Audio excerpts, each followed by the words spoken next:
Hello friends, आपका Anil नरूलाज IAS study centre के YouTube channel पे स्वागत है। फ्रेंड्स, आज हम अपने करंट अफेयर्स की सीरीज़ को आगे बढ़ाते हैं। आज हम जो कुछ न्यू टॉपिक्स जो आजकल करंट अफेयर्स में चल रहे हैं, कुछ जो न्यूज़ में हैं, उनको डिस्कस करने वाले हैं। फर्स्ट हमारा टॉपिक आज का है ग्रीन माइनिंग। तो आपको जैसे पता है कि माइनिंग कई टाइप की रहती है, जैसे एक ओपन कास्ट माइन होती है, ओपन पिट माइन होती हैं, अंडरग्राउंड माइन होती हैं। जैसा आप इस पिक्चर में देख पा रहे हैं कि यहाँ पर इस पूरे एरिया में मिनरल्स अवेलेबल होंगे, तभी यहाँ पे लगातार ब्लास्टिंग की गई है। ब्लास्टिंग के बाद में एक बहुत बड़ा डिप्रेशन बन गया है, खड्डा बन गया है, इसका साइज़ बहुत ह्यूज है, बहुत नीचे तक जा रहा है ये। अ, अगर इस डिप्रेशन का साइज़ छोटा हो और एक आधा मिनरल मिलने की संभावना हो, पॉसिबिलिटी एक आधे मिनरल की हो, तो उसे हम बोलते हैं ओपन पिट माइन। देखिए, ये पूरा ओपन है, इसको आप सारी माइन को आप यहाँ से देख भी सकते हैं, इसलिए इसको ओपन पिट माइन कहते हैं।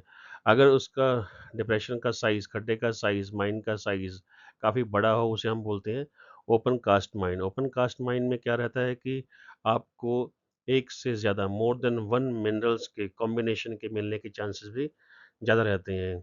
यानी आपको डिफरेंट डिफरेंट जो ओर्स हैं मिनरल्स के, उनके मिलने के चांस ज़्यादा रहते हैं। तो ओपन पिट और ओपन कास्ट में बेसिक जो डिफरेंस है वो साइज़ का है।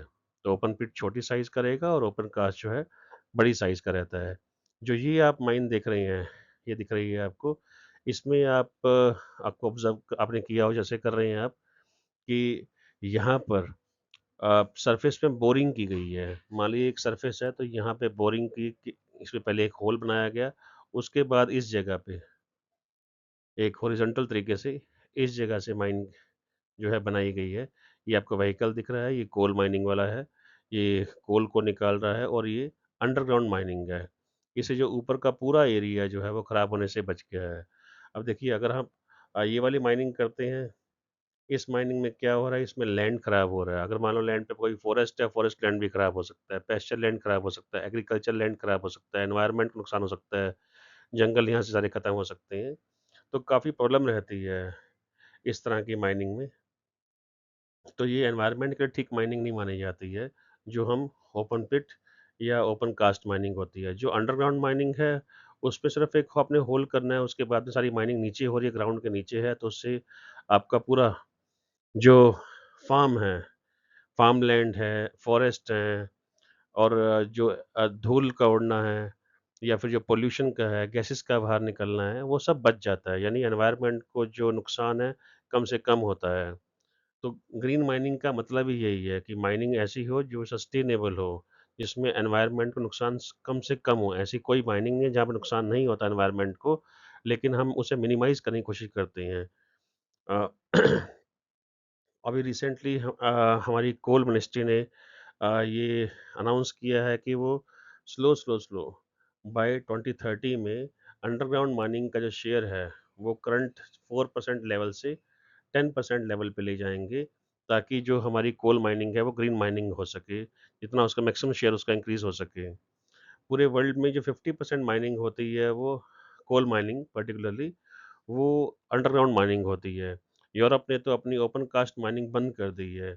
चाइना का जो कोल का जो मैक्सिमम कोल है, 90% से ऊपर का कोल जो चाइना प्रोड्यूस करता है कोल माइन से, मोर देन 90% वो अंडरग्राउंड है। 37% यूएस से और 50% साउथ अफ्रीका का कोल जो आता है अंडरग्राउंड माइन से ही आता है, और मैक्सिमम कंट्रीज में आजकल ये चल रहा है कि कोल जो है अब उसकी ओपन पिट माइंस या फिर ओपन कास्ट माइंस को बंद किया जाए। आपने एक मूवी देखी गैंग्स ऑफ वासेपुर, उसमें धनबाद के पास का एरिया दिखाया गया माइनिंग का, तो उससे आपको एक आइडिया हो जाएगा कि वो माइन किस टाइप की है। वो माइन एक ओपन कास्ट माइन है या फिर ओपन पिट माइन है वो। ओपन इसमें ग्राउंड अंडरग्राउंड माइनिंग का एक और बेनिफिट होता है, जितना आप डीप जाते हैं ग्राउंड में, उतना ही आपको अच्छी क्वालिटी का, सुपीरियर क्वालिटी का कोल मिलने के चांस रहते हैं। जितनी सुपीरियर क्वालिटी का कोल है, क्योंकि हमारा मैक्सिमम जो कोल है वो आ रहा है ओपन कास्ट माइन से, यानी सरफेस लेवल का कोल आ रहा है, उसकी इतनी अच्छी क्वालिटी नहीं है, तो हमें अच्छी क्वालिटी के कोल के लिए हमें कोल इंपोर्ट करना पड़ता है। तो अगर हम अंडरग्राउंड के शेयर को हम इंक्रीज़ कर देंगे, अंडरग्राउंड माइनिंग ज़्यादा करनी शुरू कर देंगे, तो हमारी जो इम्पोर्टेड कोल पे डिपेंडेंस कम हो जाएगी, उससे हमारा पैसा बचना भी शुरू हो जाएगा। हमारे जो प्रीशियस फॉरेन एक्सचेंज रिज़र्व्स हैं, वो बचने भी शुरू हो जाएँगे। तो हम अपनी नीड्स का एक बड़ा हिस्सा उसके बाद में जो है अपनी कंट्री से ही यूज़ कर पाएँगे। उसके बाद एक और टॉपिक न्यूज़ में है फ्रेंड्स, वो है प्रधानमंत्री किसान ऊर्जा सुरक्षा एवं उत्थान महाभियान पीएम कुसुम स्कीम। ये काफ़ी अच्छी स्कीम है। इसमें टारगेट है कि टारगेट ये था कि 2019 तक फार्मर्स की इनकम को डबल करना था, बट उसके बाद में कोविड वगैरह आ गई हैं, काफ़ी प्रॉब्लम्स आई हैं। अब ये इसमें एक खास कंपोनेंट है कि हम अपनी एनर्जी की नीड्स को जो है डाइवर्सिफाई कर रहे हैं। हम चाहते हैं कि मैक्सिमम हमारी जो पावर जनरेशन है वो रीन्यूएबल एनर्जी से हो। तो उसी का ही एक कंपोनेंट है पीएम कुसुम स्कीम।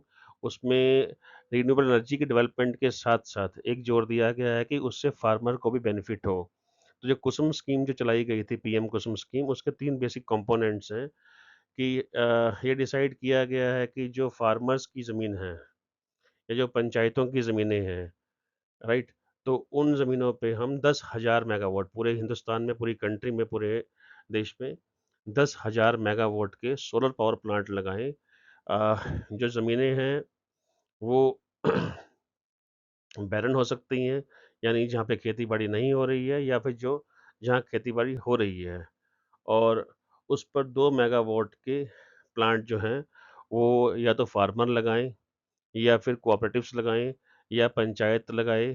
पंचायतों की शामलात की ज़मीन भी रहती हैं, या फार्मर प्रोड्यूसर ऑर्गेनाइज़ेशन, ये भी एक नया कांसेप्ट है, वो लोग मिल के लगाएँ, जो ऑर्गेनाइज़ेशंस हैं मिल के लगाएँ। मान लीजिए आपका खेत है, आप उस या आपकी ज़मीन है, मान लीजिए आपकी 5 एकड़ ज़मीन है, 5 एकड़ जो है आपकी ऑलमोस्ट बैरन ज़मीन है, उस पे आप खेती-बाड़ी नहीं कर पा रहे हैं। तो ये हो सकता है कि आप उस ज़मीन पे एक सोलर पावर प्लांट लगा दें।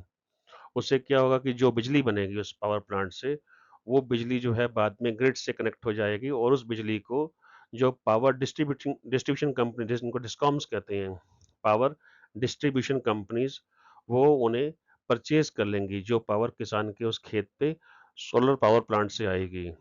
और किस प्राइस पे वो परचेज़ होगी, वो हर स्टेट के जो अपने स्टेट इलेक्ट्रिसिटी रेगुलेटरी कमीशंस जो डिसाइड करेंगे। उससे क्या होगा, ज़मीन जो खाली पड़ी थी, आपकी बैरन थी, या थोड़ी बहुत खेती जिस पे हो भी रही थी, तो उसमें पहले आपको कोई ख़ास इनकम नहीं हो रही थी। अब आपको एक रेगुलर इनकम का सोर्स मिल जाएगा, जो प्लांट आपकी ज़मीन पे लगा है, उसकी बिजली बेचने के बाद आपको इनकम आनी भी शुरू हो जाएगी। उसके अलावा एक कांसेप्ट और था इसमें, सेकंड जो कंपोनेंट है कुसुम स्कीम का, उसमें ये कहा गया है कि मैक्सिमम जो एग्रीकल्चर पंप्स हैं, जिनको हम ट्यूबवेल्स कहते हैं, सबमर्सिबल्स कहते हैं, वो चलते हैं डीज़ल पे या बिजली से। बिजली आपको पता है कि गाँवों के अंदर काफ़ी कम आती है, तो बिजली जब नहीं हो और आपको पानी चाहिए और ट्यूबवेल से पानी निकालना हो, तो आप डीज़ल सेट यूज़ करते हैं। डीज़ल में क्या होता है, उससे पॉल्यूशन काफ़ी होता है। तो गवर्नमेंट चाहती है कि आप जो बिजली की जो रिक्वायरमेंट है, वो आप सोलर पावर से पूरे करें। तो सोलर पावर एग्रीकल्चर पंप्स का एक इसमें प्रावधान है। उसमें 20 लाख सोलर पावर पंप लगाने हैं। इसके बाद जो ऑलरेडी जो पंप हैं, जो चल रहे हैं, 15 लाख जो पंप चल रहे हैं, उनको भी सोलर में कन्वर्ट करना है। जहाँ पे नहीं है पंप, वहाँ में से वहाँ हमने 20 लाख यानी नए पंप लगाने हैं, और जहाँ 15 लाख ऑलरेडी पंप्स हैं, जो डीज़ल पे या बाकी पे बिजली चलते हैं, उनको हमने सोलर पे कन्वर्ट करना है। तो ये 3 कंपोनेंट्स हैं। अब मेन पॉइंट आता है कि इसका खर्चा क्या रहेगा? जो इसकी कॉस्ट है ये सब कुछ लगाने की, वो कहा गया है कि मान लीजिए आपने अपने खेत में लगवाना है और सोलर पावर प्लांट को, तो उसकी जो कॉस्ट है 30% जो है वो सेंट्रल गवर्नमेंट देगी, 30% स्टेट गवर्नमेंट देगी, और 40% जो है फार्मर को खुद खर्च करना पड़ेगा उसमें। चाहे ये आपकी यहाँ पर सोलर पावर प्लांट लगाने की हो, या एग्रीकल्चर के लिए आपको इरिगेशन के लिए सोलर पावर एग्रीकल्चर पंप लगाने की हो, या फिर जो आपको पंप्स को कन्वर्ट करना है उसके लिए हो। और north eastern states Sikkim, J and K, Himachal, Uttarakhand, Lakshadweep और अंडमान निकोबार के लिए सब्सिडी जो है सेंटर की तरफ से 50% होगी, 30% स्टेट गवर्नमेंट देगी और 20% जो है फार्मर खुद खर्च करेगा उस पैसे को। अब हुआ क्या है कि इस स्कीम को तो अच्छा इसमें रिस्पॉन्स नहीं मिला है, क्योंकि जो स्टेट्स हैं वो कह रही हैं कि हमारे पास इतने पैसे नहीं हैं। कई स्टेट्स ने स्कीम को शुरू ही नहीं किया है। उन्होंने उसके टेंडर भी नहीं निकाले हैं। जैसे पंजाब है, पंजाब में एक भी प्रोजेक्ट अभी तक कुसुम स्कीम स्कीम के अंडर नहीं लगा है टिल मई 2023। तो क्योंकि मैक्सिमम स्टेट गवर्नमेंट्स की जो इकोनॉमिक हालत है काफ़ी ख़राब है, सब कुछ फ्री में बाँट के काफ़ी जो की हालात ख़राब हो चुके हैं, उनके खजाने खाली हो चुके हैं, तो वो इस तरह की फंडिंग के लिए अभी अपने आप को बोल रहे हैं कि वो कैपेबल नहीं है। तो एक मेजर चैलेंज बन गया है और जबकि इसके फ़ायदे बहुत हैं। उन्हीं फ़ायदों को सोचते हुए जो हमारी मिनिस्ट्री ऑफ रिन्यूएबल एनर्जी है, वो चाहती है कि जो एग्रीकल्चर मिनिस्ट्री है, वो पीएम कुसुम के जो बेनिफिशियरी जो हैं, जो एलिजिबल हैं और उनको एआईएफ एग्रीकल्चर इंफ्रास्ट्रक्चर फंड से जो है वो पैसा अवेलेबल कराएँ हैं। सेंटर जो है स्टेट को यानी सेंट्रल जो एग्रीकल्चर मिनिस्ट्री है वो फंड एआईएफ से। अब ये एआईएफ क्या चीज़ है इसको हम डिस्कस कर लेते हैं। एग्रीकल्चर इंफ्रास्ट्रक्चर फंड जैसा नाम से क्लियर है, इंडिया में पोस्ट हार्वेस्ट इंफ्रास्ट्रक्चर डेवलपमेंट के लिए 1,00,000 करोड़ का 1 ट्रिलियन रुपीस का एक एग्रीकल्चर फंड तैयार किया गया था कोविड में 2020 में एक इकोनॉमिक पैकेज की फॉर्म में, ताकि जो पोस्ट हार्वेस्ट इंफ्रास्ट्रक्चर है उसको एक फाइनेंशियल सपोर्ट मिल सके। अब ये जो पोस्ट हार्वेस्ट क्या होता है, पोस्ट हार्वेस्ट मैनेजमेंट क्या होता है? जैसे जैसे आपको पता है कि जैसे हमने हार्वेस्ट करी, फसल काट लिया, फसल काटने से लेके कंज्यूमर तक पहुँचने का जो पार्ट है, उसको हम पोस्ट हार्वेस्ट सिस्टम कहते हैं। अब उस पोस्ट हार्वेस्ट सिस्टम के अंदर जो है क्या-क्या आता है, मान लो अपने को जैसे सब्जियाँ हैं हमारी इंडिया में, सब्जियाँ हैं, फ्रूट्स हैं, ग्रेन्स हैं, एक्चुअली इनकी प्रॉपर स्टोरेज नहीं हो पाती, केयर नहीं हो पाती, जल्दी खराब हो जाती हैं। हमारे पास अच्छे उनको स्टोर करने के लिए अच्छे प्रॉपर साइंटिफिक वेयर हाउसेज़ नहीं है, साइलोज़ नहीं है, सॉर्टिंग एंड ग्रेडिंग यूनिट्स नहीं है, जहाँ पर हम अच्छी और ख़राब सब्जियों को, फ्रूट्स को सॉर्ट कर सकते हैं, उनकी ग्रेडिंग करवा सकते हैं, कि बेस्ट क्वालिटी की है। थ्रेशिंग वाली मशीन्स कम हमारे पास में है, विनोइंग वाली मशीन्स कम है हमारे पास में। राइपनिंग आजकल एक नया कांसेप्ट है राइपनिंग चैम्बर का, जहाँ पे कच्ची सब्जियाँ या कच्चे फ्रूट्स जो हैं, वो पकने शुरू हो जाते हैं। अ, फिर पैकेजिंग यूनिट्स हैं, अच्छी पैकिंग होगी तो उसको हम अच्छी मार्केट्स में, बढ़िया मार्केट्स में अच्छे दाम पे बेच सकते हैं क्योंकि लोग आजकल मार्केटिंग वाली चीज़ों को ज़्यादा पसंद करते हैं।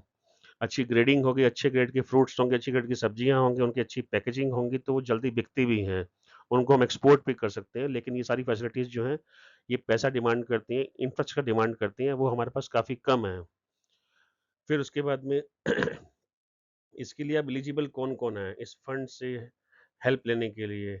फार्मर्स एलिजिबल है। मान लो किसी फार्मर्स ने मिलके कोई वेयरहाउस लगाना हो, साइलोज़ लेने हों, सॉर्टिंग ग्रेडिंग यूनिट्स छोटे-छोटे बनाने हों उस जगह पे, थ्रेशिंग मशीन्स चाहिए हों उनको, राइपनिंग चैम्बर्स में उनको हेल्प चाहिए हो, तो फार्मर्स हों, एग्रीकल्चर एंटरप्रेन्योर्स हों, फार्मर ग्रुप्स जो होते हैं जिनको हम बोलते हैं फार्मर प्रोड्यूसर ऑर्गेनाइज़ेशन या कोई सेल्फ हेल्प ग्रुप्स हों, इवन या फिर सेंट्रल या स्टेट एजेंसीज़ हों, स्टेट गवर्नमेंट्स की अपनी कोई एजेंसीज़ हों, वो सब मिलके अ, ये एग्रीकल्चर इंफ्रास्ट्रक्चर फंड की हेल्प ले सकते हैं, यहाँ से लोन ले सकते हैं। वो लोन बहुत आपको कम प्राइस पे मिलता है बाकी बैंक्स में या बाकी फाइनेंशियल इंस्टीट्यूशन की कंपैरिज़न में।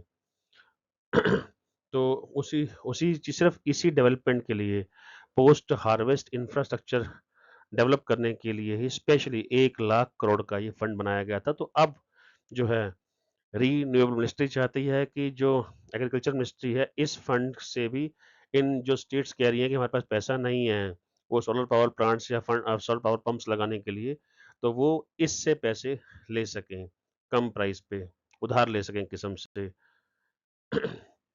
तो लेट्स सी क्या होता है। मैं आपको ये चीज़ दिखा देता हूँ कि ये वेयर हाउस साइलोज किस तरह से होते हैं। ये देखिए, ये ग्रीनरीज है जो आप ट्रेडिशनली देखते हैं या वो उसमें ढकी हुई हैं, नुकसान कम होता है, बच जाता है।